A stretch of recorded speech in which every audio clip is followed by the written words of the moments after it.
Grabe yung isda guys, super dami. So, yan. Yan ang gagandang isda. Wow, oh, tingnan mo guys ah. Yan oh. Maganda siya pang sabaw. So, magsabaw ako guys. Yan guys, super. So, kunin ko to ibang iba. Pamigay ko kasi hindi ko type yung isda. Yan guys oh. Grabe ang ganda ng isda. So, ayan, nakaluto na tayo guys.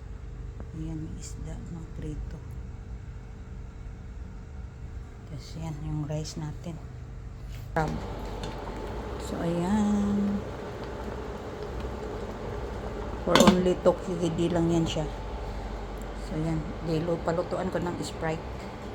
So, may melon tayo. Tapos, meron tayong cherry at saka grapes na maliliit. So, ayan yung ulam ko today. Ayan.